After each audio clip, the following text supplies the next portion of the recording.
It's a load of bollocks. Judges from Planet Stupid. Take the path of light, not hate. Apply common sense. Oh my God, has this just happened, folks? Is it possible, is it conceivable, is it plausible that the leader of the broken, inept, incompetent and incomprehensible family court system, Mr. Dressy Uppy himself, Sir Andrew McFarlane, is starting to listen to us, the people, the Mckenzie Fringe UK network and the litigant in-person army in the campaign of hashtag Light Not Hate? Well, I will let you put two and two together and you can decide for yourselves after I explain what may have just happened. But before I disclose all, and you know what's coming next, let me run my excellent introduction. I am Philip Kedge, a retired police chief inspector, fancy that, and now director of the Mckenzie Fringe UK network and founder of the national campaign of hashtag Light Not Hate to remove the all too often destructive lawyers from the family court who have absolutely no professional duty of care to any child. How disgraceful is that? In my vlogs, my views and opinions are entirely my own, and please help me spread the message by liking, sharing, subscribing and hit that notification bell. Well, over the last 6 months, my YouTube channel has been on fire with all the views of my amazing family court vlogs. I know, you can't get enough of them. My vlogs exposing the Mad Hatter's Tea Party, which is the family court where I frequently observe vindictive, spiteful, emotionally challenged resident parents who are mostly mothers, with their all too often sick in the head family lawyers who seek to manipulate the court and judges from Planet Stupid to reduce, minimise or deny contact with the non-resident parent who are mostly fathers. Well, in March I finished my blockbuster family court trilogy called How to Write a Statement of Hate Without Any Evidence, which exposes what is going on in our family courts with spurious allegations of abuse and coercive control flooding into the courts based on hate. Now, what appears to be days after I published that trilogy in March, Sir Andrew ordered an urgent review of domestic abuse allegations and fact-finding hearings. The review was so urgent that it took only 6 weeks to complete and was published on the 5th of May. Let's take a look. In March 2022, I invited Lady Justice McCurr to form a small group with the task of producing short, clear and practical guidance for judges and magistrates concerning fact-finding hearings and domestic abuse in private law children proceedings in the family court. I am extremely grateful to McCurr, Lady Justice and her team who have, in the short time available, conducted a useful survey of salaried and fee-paid judges before producing this guidance, which I now approve and publish. Sir Andrew McFarlane, President of the Family Division, 5th of May 2022. Ladies and gentlemen, that is astonishing. Nothing ever happens in the family court that quickly. Did he respond to us? Do we now have his attention? I think we possibly do. And further, I believe that he has handed us one of the most powerful tools that we, as litigants in person, can now use to stand up against spurious allegations of hate. Now, understandably, I can't go through the entire report. I can only take out what I consider to be the most interesting elements of it. If you want to read the entire report, then please click on the link in the description box or go to philsvlogs.co.uk and download it from there. So let's get in to the detail. Make every hearing count. Do not sanction short hearings or agree to insufficient preparation time for the first or other case management hearings on the basis that things can be sorted out next time. From my extensive experience, the first family court dispute resolution appointments are totally inadequate in being able to fairly and appropriately determine issues in relation to domestic abuse and coercive control in line with the guidance. These hearings are usually listed for only a period of 1 hour or less. Now, you can't reasonably determine anything meaningful in 60 minutes, especially if the resident parent is throwing pages and pages of spurious allegations of hate at the other side.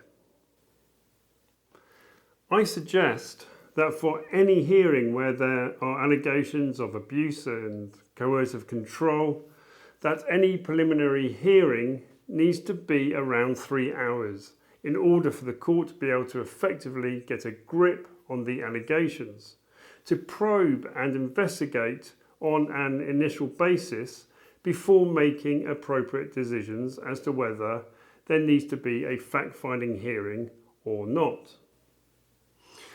From what I am seeing, it's currently nothing more than a kangaroo court, with decisions being made on nothing more than blindly accepting the self-victimhood, self-proclaimed soundbites around abuse and coercive control by the resident parent, and the court misplaced sympathies based on nothing more than emotional manipulation, with claims of having had to tread on eggshells, being anxious, having extreme fears, having been gaslighted, where no credible evidence exists whatsoever. The judges, perhaps terrified of being criticised by the system and being entirely risk adverse, are simply adopting a woke position of victim pittiness. We must believe the victims, and ordering fact findings without any challenges. Ladies and gentlemen, be in no doubt, once a fact finding is ordered, from that moment forward, the path through the family court for the non-resident parent, usually fathers, becomes a total nightmare, where for months and months their contact is likely to be minimised, reduced or even denied, and their mental health often pushed to breaking point, and even their livelihoods destroyed. The kangaroo court system around fact findings and spurious allegations based on hate is a total farce and a disgrace. We will return to this point again later on. As the judge or magistrate, you have the relevant expertise and competence to analyse and determine the necessity for a fact-finding hearing, and if so, the extent of the hearing and the evidence that will be required. The views of the parties, the Cafcass officer or the advocates may be persuasive, but they are not determinative. Interrogate their reasoning. So apparently, judges and magistrates have the experience and competence to analyse and determine the need for fact findings. Well, not if they come from Planet Stupid, they don't. We know that there are two types of judges, those from Planet Common Sense and those from Planet Stupid. But from what I am seeing on a regular basis, judges with common sense appear to be in very short supply. If judges and magistrates are applying common sense and had the appropriate skills, then the family court would not be in the total incompetent shambles around fact findings that it currently finds itself in. I wouldn't need to expose it with my vlogs, and Mr. Dressy Uppy wouldn't need to have ordered this urgent report. There is a time and a place to determine allegations of domestic abuse, but it may not be in your court, unless it will be relevant to and necessary for your decision regarding the welfare of the child.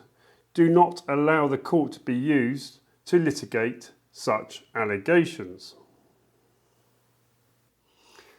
I am well placed at the heart of the family court process as the director of the Mckenzie Friends UK network to see what is going on, and I estimate that 70% of cases being referred to fact findings have little proportionate merit or relevance.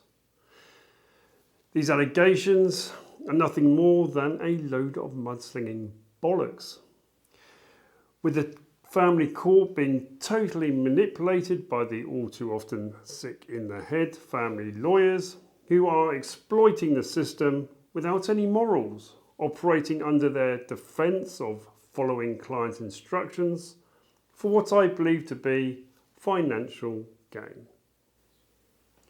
I truly believe that 70% of these cases being referred to fact findings could be totally avoided if common sense was applied and we start challenging the all too often emotionally hysterical victimhood, the blame and hate culture that has now fully infiltrated into the family courts, along with the woke madness of the Me Too, believe all victims culture, and the irrational out of control witch hunt on men, manhood and masculinity. Has a MIAM taken place? If not, why not? Should it now be required? The court has a duty to consider non-court dispute resolution. If a MIAM exemption has been claimed on the ground of domestic abuse, check that evidence exists as specified by Practice Directions 3A. Is the exemption valid? Absolutely. So many resident parents decline attending mediation as the precursor to making spurious allegations of abuse and coercive control. This needs to be firmly challenged at the very start of the process, where resident parents waging a war of hate need to be sent back to mediation. A bit of a no-brainer, but I rarely see it happening.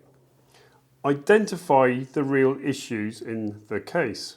Is one parent denying contact per se or seeking to add conditions for or in relation to contact arrangements? What are the questions pertaining to the child's welfare?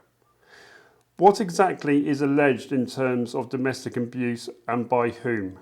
Consider the definitions at Practice Directions 12J. Identify the real issues in the case? Oh, wouldn't that be welcomed? So let me tell you what I see as the two real issues that is causing the vast majority of the problems. Issue number one, the spiteful, vindictive, irrationally anxious resident parents motivated through hate, hurt feelings and revenge to restrict, minimise or better still, deny contact between the children and the non-resident parent. It's time the family court got an urgent and immediate grip on this issue. Send these dysfunctional resident parents, who are mostly mothers, to therapy. And in the meantime, the children can spend more time with the non-resident parent, who are mostly men, who don't want to make spurious allegations, who want to build positive co-parenting relationships, who aren't the ones emotionally harming their children and seeking to destroy their childhoods. The precious family court system will no longer be clogged up to breaking point. The resident parent will learn to take the path of light, not hate. The children will grow up to be happy, well-adjusted human beings. Simple, Issue 2. The £2 billion a year industry of family lawyers, all too often stirring the pot of acrimony for financial gain, pitting parents against each other in war, leaving people in crippling financial debt, and who have absolutely no professional duty of care towards any child. We need to remove these vile vultures who feed off the carcasses of broken relationships from the family court for good. Ensure that you obtain the essential information in respect of any allegation at an early stage. What, when, where? What was the effect on the child and the parent? Were there witnesses? What other evidence might be available? Is the behaviour complained of because of the breakdown of the relationship rather than the cause of the breakdown? Well, hallelujah! Allow some actual common sense. Applying this alone could possibly remove a sizable chunk of the spurious and vindictive allegations based on hurt emotions, self-pitying victimhood, and hate. Is a fact-finding hearing required? When determining whether to order a fact-finding hearing, consider the nature of the allegations and the extent to which those allegations are likely to be relevant to the making of a child arrangements order. That the purpose of a fact-finding is to allow assessment of the future risk to the child and the impact of any abuse on the child. Whether fact-finding is necessary or whether other evidence suffices, and whether fact-finding is proportionate. Well, folks, that's all well and good, but perhaps is nothing new. Now, this goes back to my earlier point. There is no way that a judge can meaningfully apply this guidance within the 1 hour allocated to the hearing. I have never once, not once, seen this applied to any standard that I would consider as acceptable. You would need a half-day hearing to ensure that these crucial decisions are managed appropriately. This is the weakest point in the entire system and is where the manipulation of the family court openly and routinely occurs. You see, these initial hearings are not being used as effective gatekeeping hearings. The current practice of most judges and magistrates, from what I see, is to simply state, because allegations have been made, we need a fact-finding hearing to determine whether the allegations have merit and relevance. This approach is totally flawed, backwards in thinking, and a clear breach of the guidance. What should be happening is that at these preliminary hearings, judges should be assessing the full merit and relevance by probing and challenging the allegations and any evidence. Only if it fully passes the tests within the guidance should it proceed to a fact-finding hearing. But you clearly can't do that in 30 or 60 minutes. Until there is a fundamental change in the mindset of judges and magistrates, and until appropriate time and resources is given to the first hearings, the chaos and carnage will simply continue. And don't expect the sick in the head family lawyers to help out. They thrive on creating the conflict, chaos and carnage, whilst the judges impotently sit back, allowing it all to happen. Honestly, you really couldn't ask for a more fucked up family court system than the one we tragically have. The court only needs to determine allegations of such behaviour to the extent that it is relevant and necessary to determine issues as to a child's future welfare. If your conclusion is that the allegations, if proved and however serious, would not be relevant to the decision, then no fact-finding hearing is required. Record brief reasons for your decision whether or not a fact-finding hearing is necessary on the face of the order. So, is there now overnight going to be fundamental and immediate changes? Does that mean that we are no longer going to have fact-finding hearings based on allegations that my ex walked in an aggressive manner? 10 years ago, he threw a soft toy across the room. He shouted at the dog, causing my son to be upset. 5 years ago, he shouted at me, calling me a bitch, although I have called him a bastard. He once pushed me in anger. I scratched his face.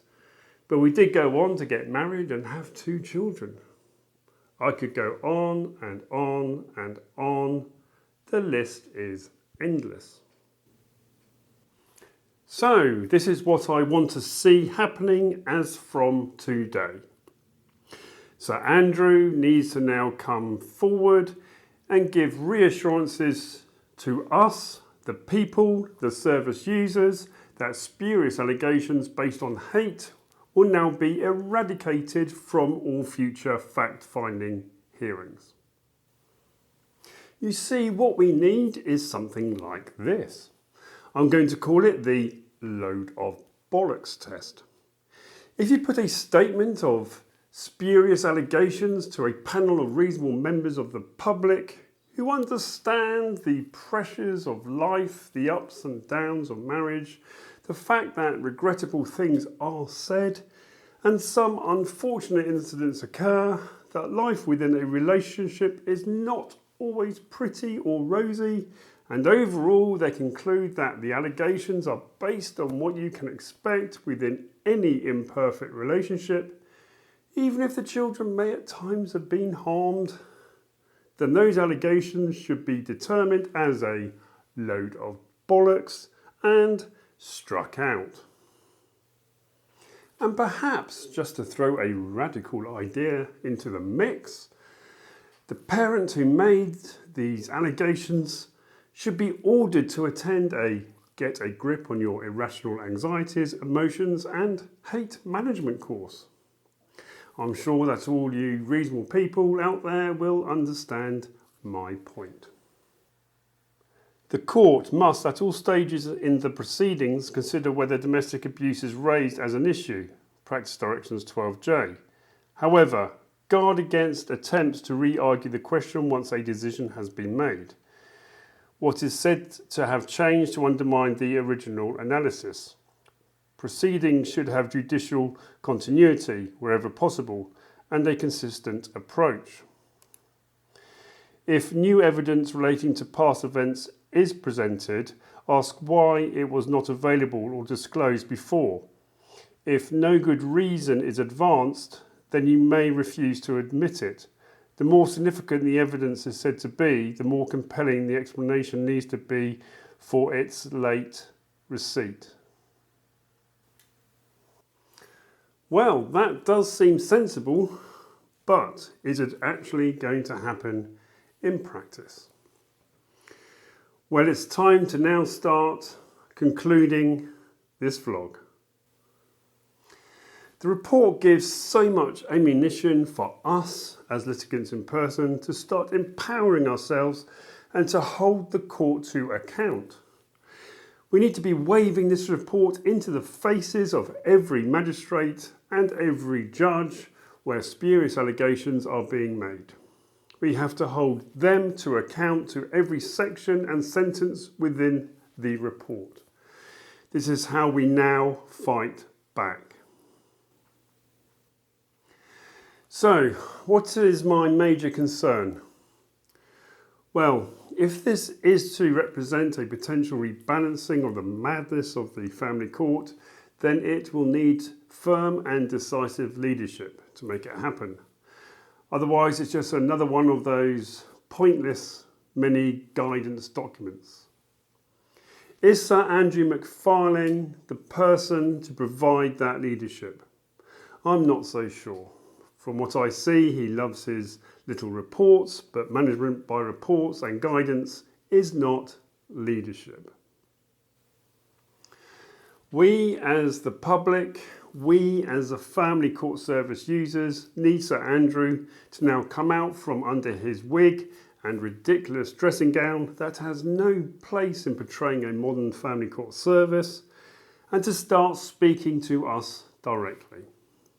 He needs to explain to us the problems. He needs to explain to us the fixes. He needs to come out from memo land and be the visible, firm, decisive leader that the family court so desperately needs. If he can't or won't do that, then nothing will change. That's me done, and I hope it's been emotional.